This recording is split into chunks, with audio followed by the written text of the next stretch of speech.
You know, when I think of the expression without God, the expression is actually only used once in the New Testament, that precise expression without God. And it's actually used by Paul to say that certain people without hope and without God in the world. And I got to thinking about the expression, and then I got to kind of thinking about all the things that would be true if God were removed from the picture. And as I said in Bible class this morning, sometimes you have a sermon that's kind of a brainstorming session, that you just have a thought that you write down, and then you just try to think of everything that relates to that. Now, I'm not meaning this to be an exhaustive list, but I do know that 35 to 40 minutes is about what we have allotted to speak, and so consequently, this is about as many things that I'm going to be able to push into this time period. So let's think about without God. First off, something we say a great deal. Without God, there would be no distinction between the lower animals and man. And you notice I said lower animals because I realize and I recognize that we do have an animal body. That if you classified us from a biological standpoint, we have an animal body. No question about that. But we also understand when we think of lower animals, we're talking about animals that don't have one distinctive characteristic that man has. God created man in His own image, not the body, because God doesn't have a physical body. In the image of God created Him, male and female created them, and the only way that we can understand that passage is that God created man with a spiritual as well as a physical being. So as there is the spiritual side of man, and then there's the physical side of man. The physical side of man corresponds to the animal world. That's why, if you look at some of the first heart surgeries, and I'm not sure if that's changed or if it has not, but many years ago, when they were first experimenting with the idea of people having real open heart surgery where they were replacing valves in their heart, they were actually replacing those valves with the valves from the heart of a pig. Now, there has to be some similarities between us for that to occur, and I understand that. And that's why, when you read this passage that we read pretty often in Ecclesiastes 3, the wise man said, "Moreover, I saw under the sun the place of judgment, that wickedness was there, and the place of righteousness, that iniquity was there. I said in mine heart, God shall judge the righteous and the wicked, for there is a time there for every purpose and for every work. I said in mine heart concerning the estate of the sons of men, that God might manifest them, that they might see that they themselves are beasts." Now, I think what he's getting at is that we don't control our own destiny in the sense of our physical world, and we don't. Nobody does. I mean, I'll just be quite honest. If you had to make choices, and if you controlled your destiny, I think of things right now that I would have different. I would not have an artificial hip, and I would not be needing another one if I were in control. I would not have an elbow that hurts. I wouldn't have a hand that tingles. And every one of you can think of all the various maladies that you have that are more serious than mine, heart conditions and cancerous conditions, that you wouldn't choose either, but you're not in control. And that's why he said, when it comes to the standpoint of we as human beings, that we have a physical body. For that which befalleth the sons of men befalleth beasts. We see a lot of animals that are run over on the road. Squirrels, skunks, particularly this time of the year. Deer. Last night there was someone in Murfreesboro, I believe, that was run over and killed on I-24 or close to I-24. And you see that happens. He said, as the one dies, so dieth the other. Yea, they have all one breath, so that the man hath no preeminence over a beast. Now, he's not talking about not a spiritual being. He's talking about in his physical body. All going to one place.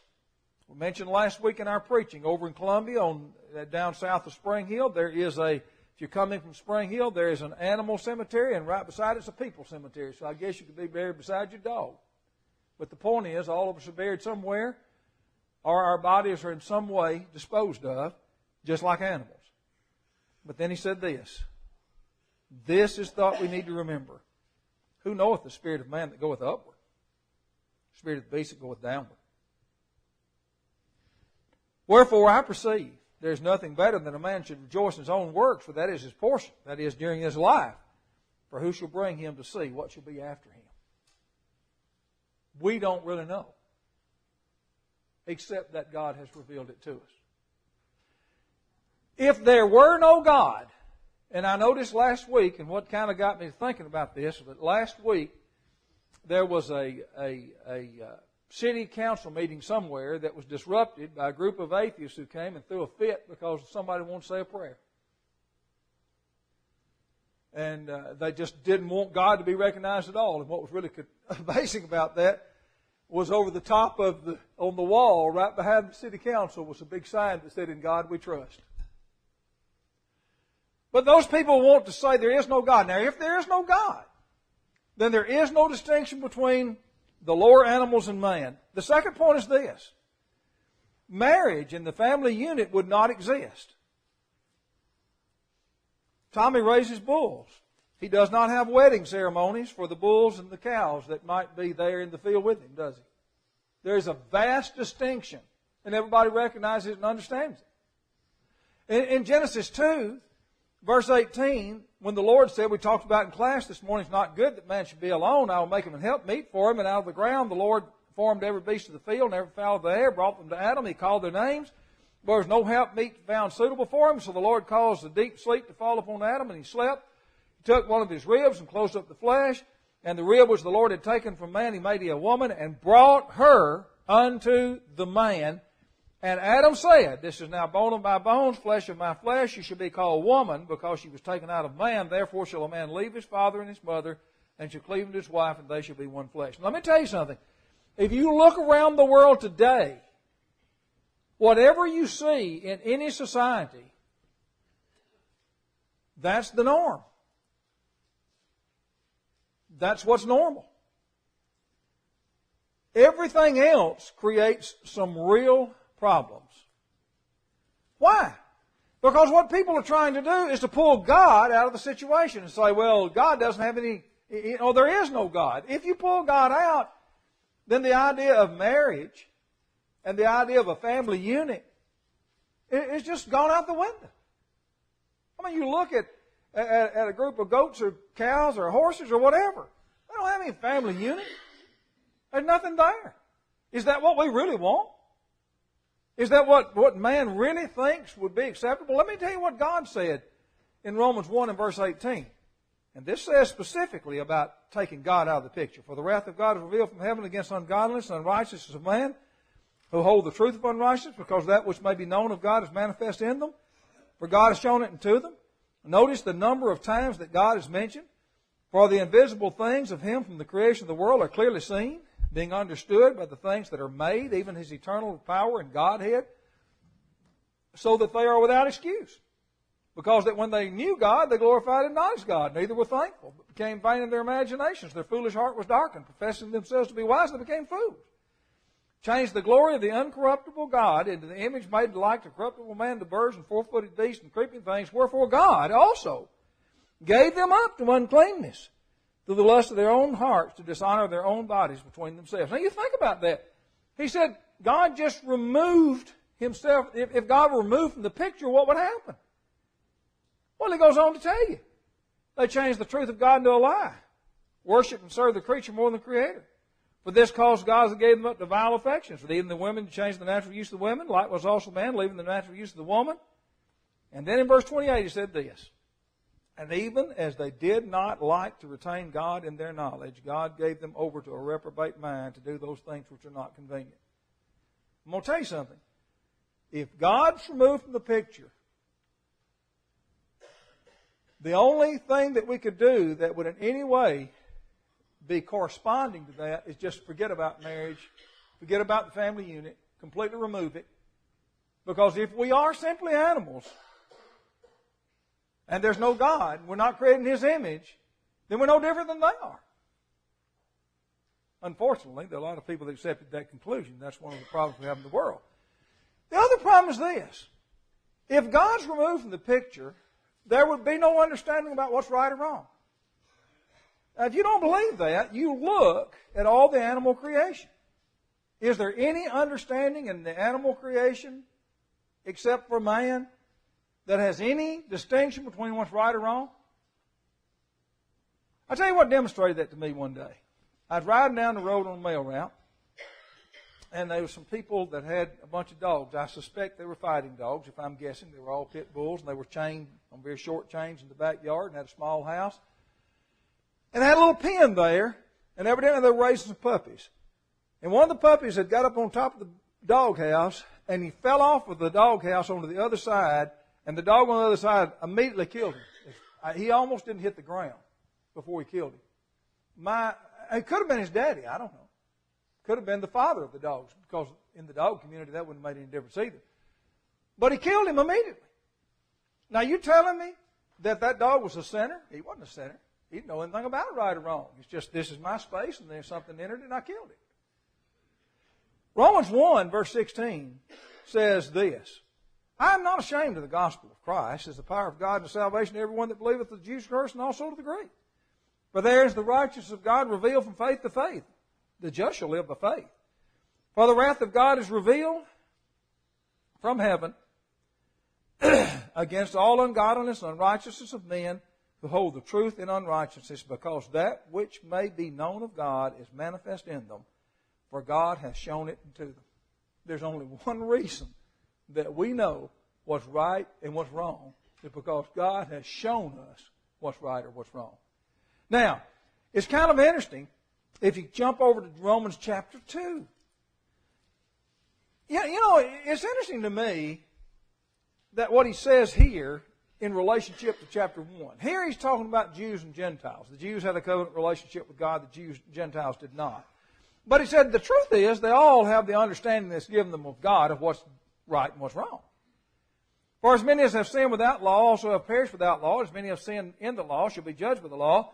For not the hearers of the law are just before God, but the doers of the law shall be justified. For when the Gentiles which have not the law do by nature the things contained in the law, these having not the law are a law unto themselves, which show the work of the law written in their hearts, their conscience also bearing witness, and their thoughts the meanwhile accusing or else excusing one another. In the day when God shall judge the secrets of men, and by Jesus Christ, according to my gospel.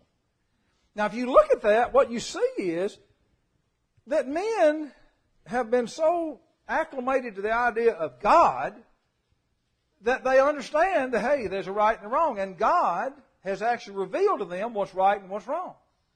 Now, you think about looking at every society that honors what God says is right and wrong, and look at every society that does not, and you tell me you don't see a distinct difference immediately. If there is no God, we don't have no understanding. Who's going to dictate what's right or what's wrong if God doesn't tell us? There would be no reason for us to treat others with respect. If you go over to 1 John chapter 4, it's kind of interesting what he says here. You know, I tell you something that we need to realize. There is a distinct difference in the animal world and the world of us humans. And the difference is, in the animal world, animals are pretty much self-centered. Now, I realize there are some instinctive care of their young. I understand that. But as far other than that, there is some pack mentality as well. But by and large, animals are interested in animals. They're interested in their own welfare. It's probably pretty much what they're interested in. And sometimes they, by interaction with human beings, may be taught certain principles. Like, in our house, we have dogs and cats live in the same house together. That's not normal, but you can teach them that by the human intervention. Kind of train them to certain things. And they kind of know where their food is. And for the most part, they kind of respect that. They let the other person have their food, and they have their food. But in the natural world, that doesn't happen. But you just turn over and watch sometimes. If you want to know what the world would be like if God were not there to put the principle of love in place that's discussed in 1 John 4, just watch National Geographic sometimes, and you'll get a pretty good picture of what the world would be like. Or you can go to some of our larger cities like Chicago and D.C., and you might then get a pretty good picture of what life is like when you move God in the picture. In 1 John 4, he said, Beloved, let us love one another. Love is of God. And everyone that loveth is born of God and knoweth God. He that loveth not knoweth not God, for God is love. In this was manifested the love of God toward us, because that God sent His only begotten Son into the world, that we might live through Him. Herein is love, not that we loved God, but that He loved us, sent His Son to be the propitiation for our sins. Beloved, if God so loved us, we ought also to love one another. No man hath seen God at any time. If we love one another, God dwelleth in us, and His love is perfected in us. Hereby know we that we dwell in Him, and He in us, because He hath given to us of His Spirit. And we have seen and do testify that the Father sent the Son to be the Savior of the world.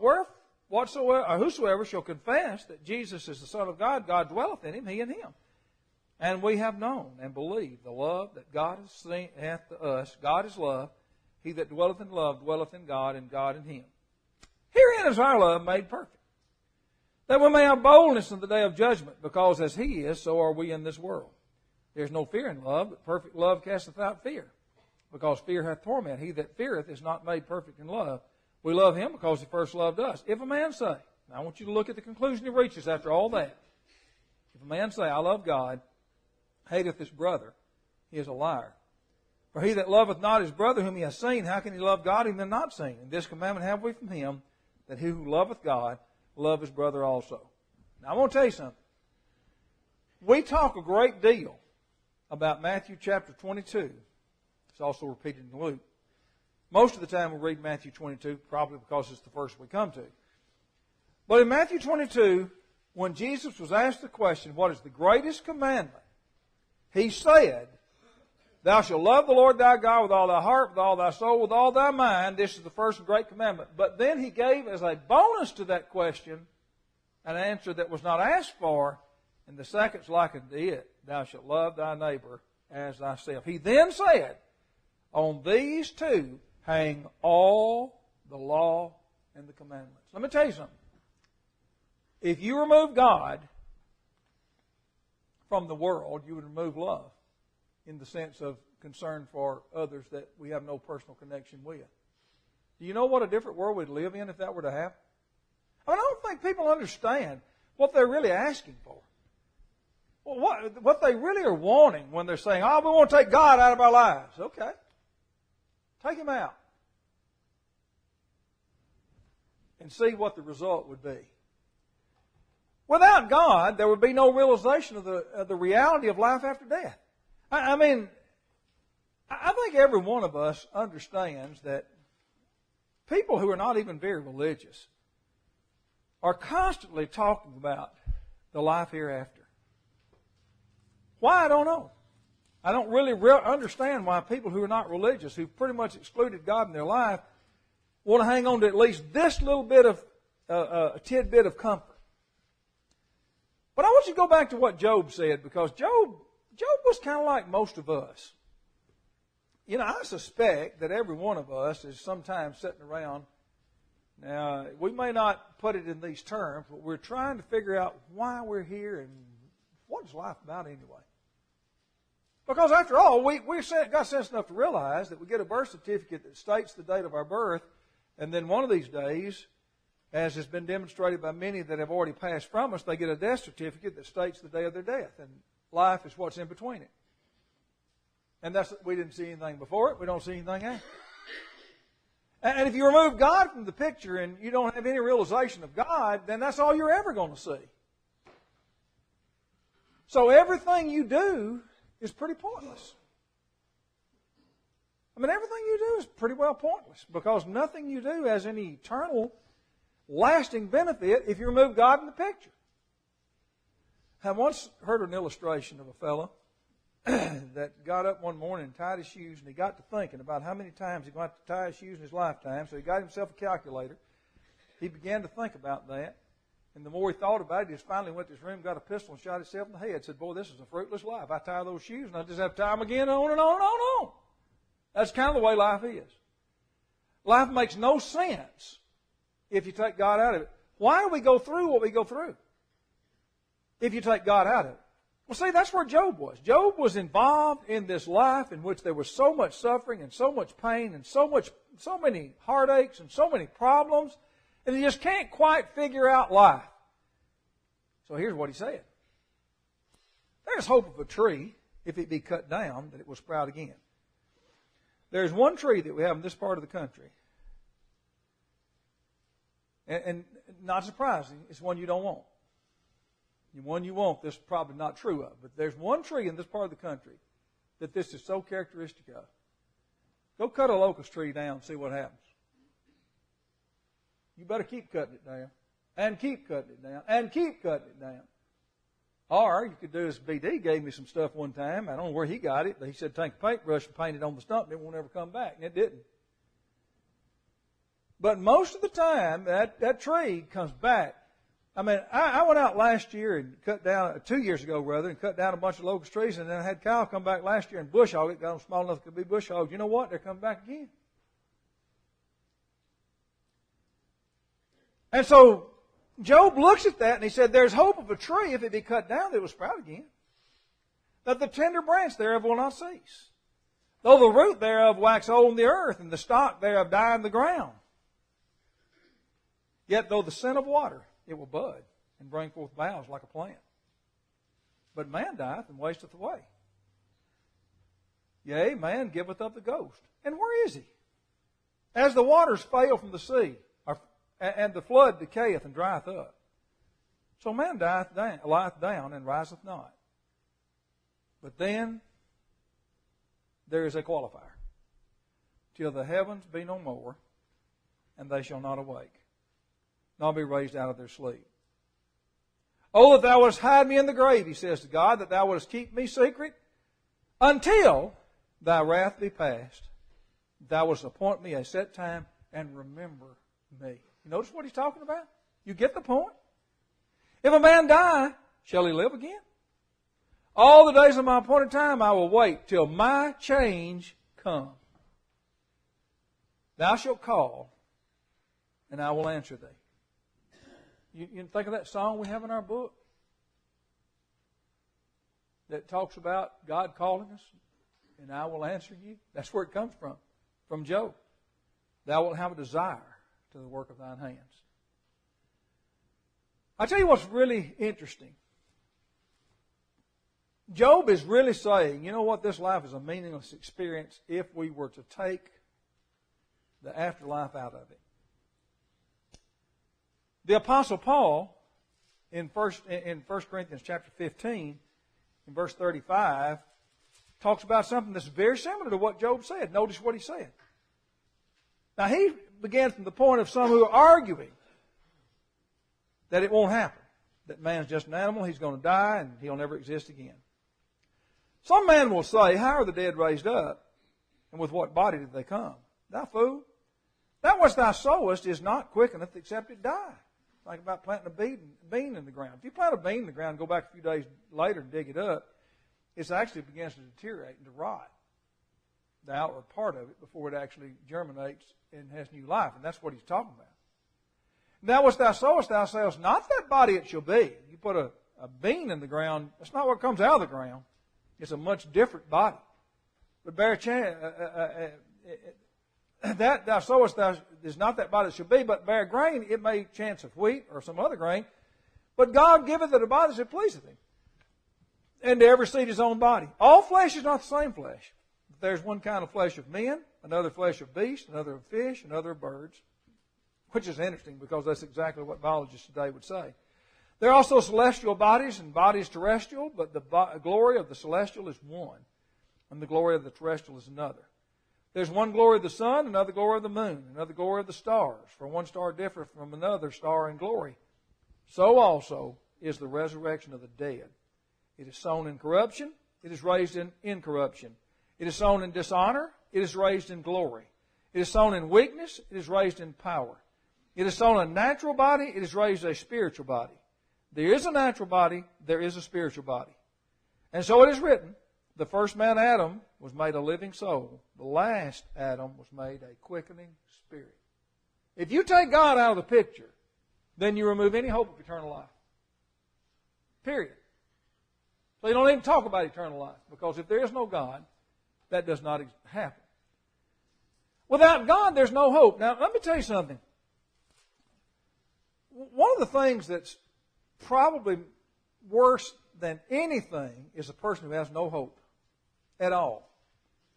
In the physical world, when you go to the doctor and he says you have a bad illness and you've got a time of recovery, that's fine. It may be long, it may be difficult, and you may have a lot of rehabilitation, a lot of pain. That's fine. But if you go and you say there's no hope, then that's a terrible thing to hear and breaks our heart. Well, what about when you think about after death? I mean, what about that? Paul said this in Ephesians chapter 2 and verse 12. At that time, you were without Christ, being aliens from the commonwealth of Israel, strangers from the covenants of promise, having no hope. Well, why? Because you're without God in the world. But now is Christ Jesus, ye who sometimes were far off are made nigh by the blood of Christ.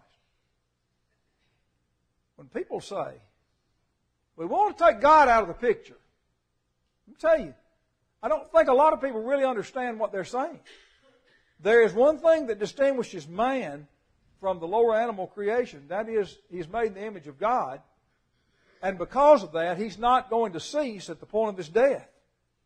He's going to have an eternal existence. And that's what the Apostle Paul is talking about. And that's what Job was discussing.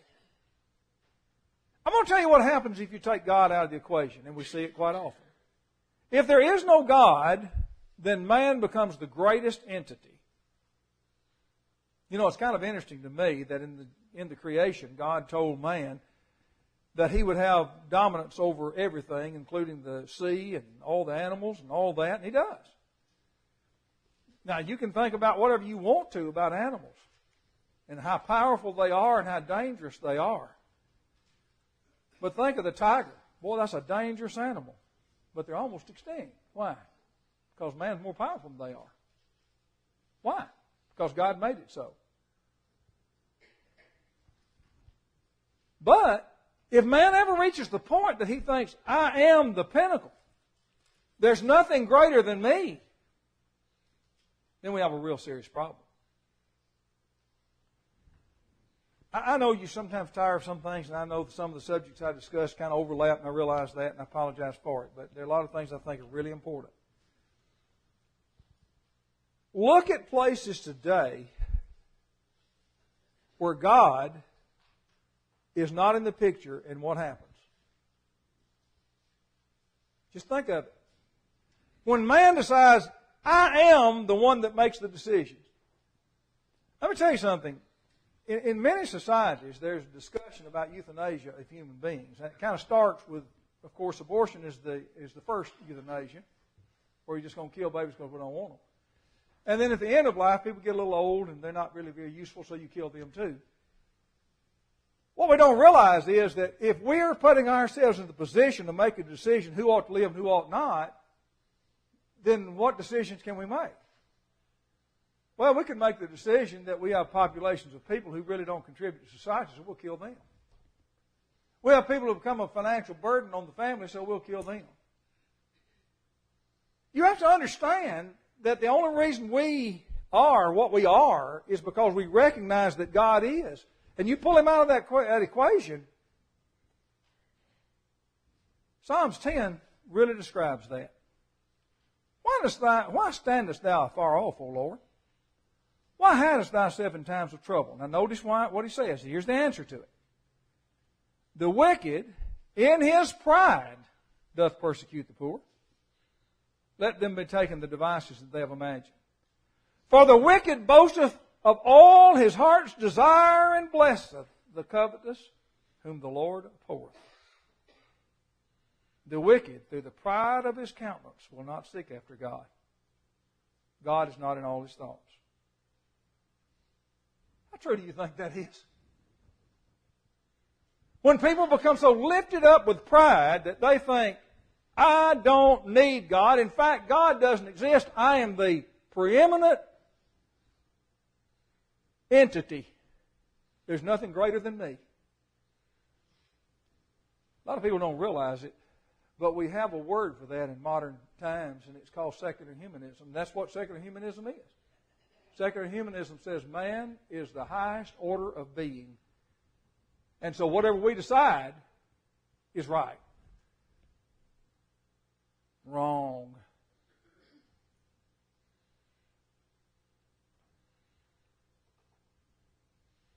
Go back to a very famous passage. Turn a page in my Bible to the 14th Psalm. It begins in this way. The fool has said in his heart, there is no God. If we take God out of the equation, then we become void of wisdom and understanding. When we begin to look at things from a wrong perspective, then we reach wrong conclusions. Ryan and I used to fish up at Center Hill. And you go up there, if you've ever been there to ride, if you don't have a GPS, you're in real trouble. Because as with any flooded territory, it just follows the contour of the land. In this case, because it's so hilly and mountainous, it's just hard to navigate that without a GPS because you don't know where you are. So we went on Friday and we found a place that we caught a lot of fish. Thought, well, we're going to go back there Saturday morning for this tournament. Went back Saturday morning, wasn't catching many fish, and realized we weren't in the same place. Because we thought we were at a place that we were looking at a creek, but we weren't at the same place to start from, so therefore we didn't end up in the same place that we thought we ended up. That's where man is. I mean, man thinks he knows everything. So he looks at everything through the lens of what's physical. So every conclusion he reaches is physical. Every conclusion he reaches is physical. The spiritual is never taken into account at all. And so every conclusion and every action he takes is something that relates to the physical. That's why he's a foolish person. That's why he's a foolish person. That's why he said, the fool has said in his heart, there is no God. He says, they look down on the children of heaven, if there were any that did understand and seek God. They're all gone aside. They're all together become filthy. There's none that doeth good, no, not one. Have all the workers of iniquity no knowledge? Who eat of my people as they eat bread, and call not upon the Lord. I tell you, I got to thinking about this, and I thought about it really for several weeks, and this week I really did a lot of thinking about it, and it's not an exhaustive list, but it's about a 35-minute list. But you just stop and think about it. Just think about where we'd be today if there were no God. And if you want to know the answer to that, watch National Geographic. And watch how the lions chase down the zebras and find a weak one, just kill him and eat him. Just because they want to. Just watch it. Just watch how two lions get in a fight and they don't like it because one of them's invading on the territory. They just kill him. You think that's the way our world ought to be? Somebody walks in your front yard, you ought to be able to just shoot him and, hey, he's on my yard and I don't want him there. Is that the way the world should be? I mean, if you think that, oh, well, when I die, I'm just going to be buried and there's not going to be anything, I won't have to give an answer to God, you're wrong. God does exist. And really there's a great deal of evidence to demonstrate it. Because if you look at the things we've talked about this morning, these are the things that people value. And the same people that say God doesn't exist are the same people that value it. They're inconsistent. If God doesn't exist, then all these things that we've discussed would have no real meaning. You know those people on the day of Pentecost, we often talk about them. They cried out and said, men and brethren, what should we do? Well, what's the problem? Well, the problem is we made a serious mistake. God is in control and we're not. We viewed Jesus as being a threat to our security from the Romans, and so we've killed him. What we didn't realize was he is the Son of God. Now, what are we going to do about that? Man has to wake up sometimes and realize that he's made some serious errors in his life. And once he decides that, he has to ask God's forgiveness and seek some way to be restored to a right relationship with God. Because after all, like it or not, you can't choose whether you are a spiritual creature or not. You are. All will stand before the judgment seat of Christ. So you have to decide. Those people on the day of Pentecost had to decide. 3,000 of them said, you know what? We made a serious mistake. We were baptized for the remission of sins. Think about that as together we're standing as we sing.